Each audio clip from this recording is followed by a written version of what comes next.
Morning, traveler. Morning, Paimon. Thought I'd come over and say hi, puffer, floaters, and all.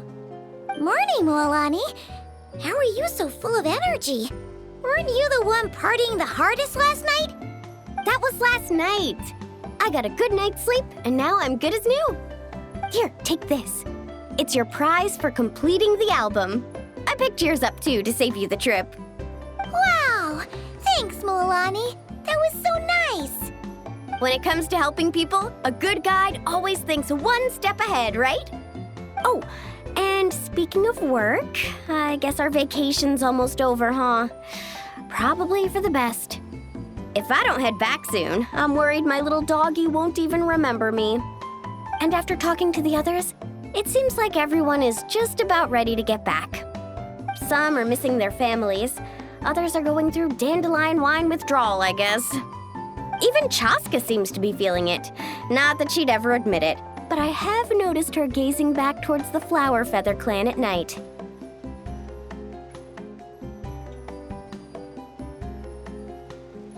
But summer's not over yet, so I say, we squeeze a few more unforgettable moments into the time we've got left.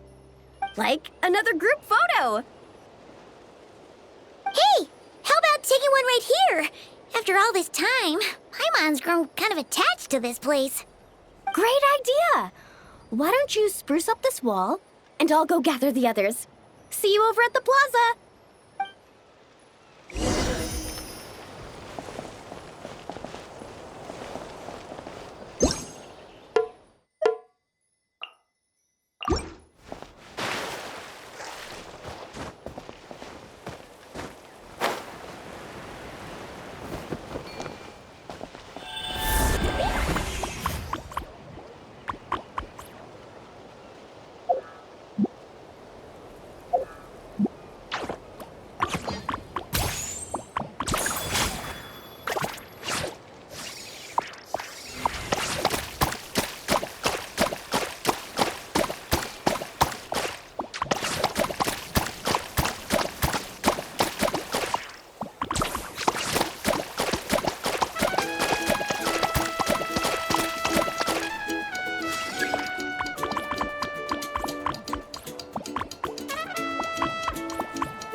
Amazing!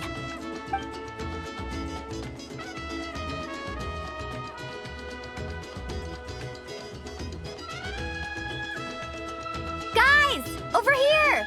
We're gonna take a picture together! Oh, not bad, not bad.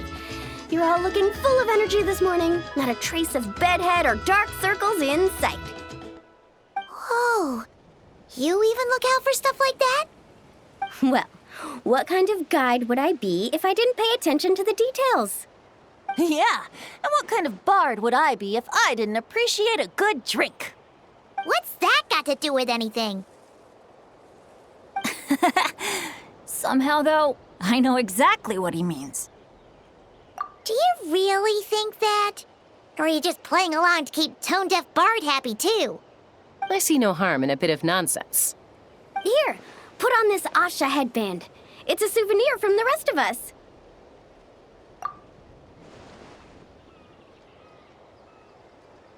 It really suits you.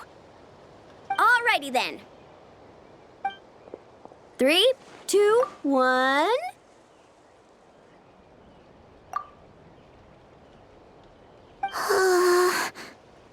Paimon? Sorry.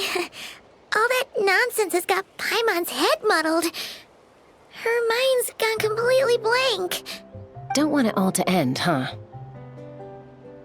Are you worried once you say those words, the vacation will officially be over? How the... Paimon thought peacemakers couldn't read people's minds. Oh, Paimon. Don't worry, Paimon. Summer's sure to come again. Just like you said when you made that wish to the Pyro Archon. Even though we'll all be going our separate ways, as long as we cherish each other's friendship, I just know that our paths will cross again. Bennett's becoming quite the talker, huh, Professor Venti? Well, I wouldn't dare take credit for something like that. Your tone would suggest otherwise.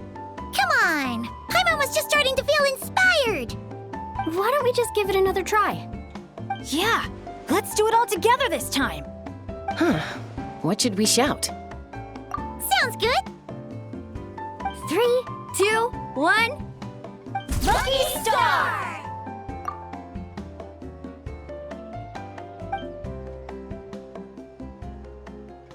So, what are your plans for the future, Bennett?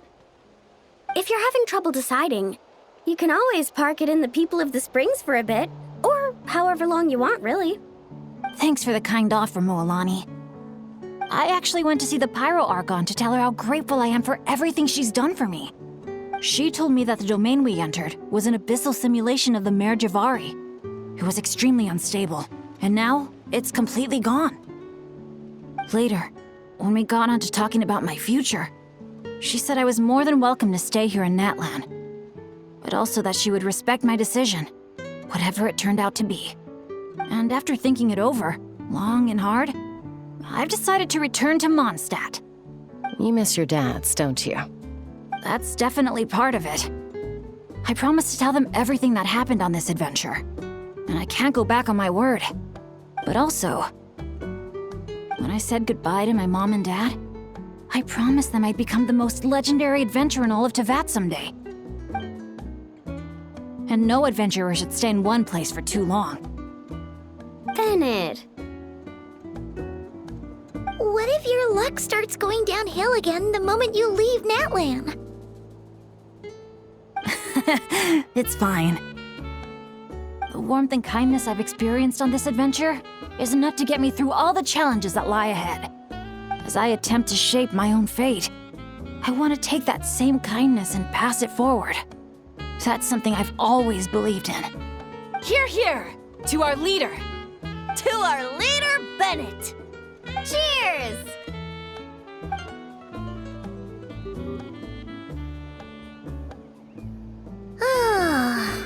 This is gonna be another all-nighter, isn't it? The fun never stops. Who's up to perform next? Bennett's almost fallen asleep several times now. No. I can still keep going. Go get some rest now, guys. And seeing as you've still got the energy, I'll leave the cleanup to you, Mualani. Huh? Why me? Traveler, perhaps you could join me for a walk? I know a great spot.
kind of, but you sure know how to sniff out a good view.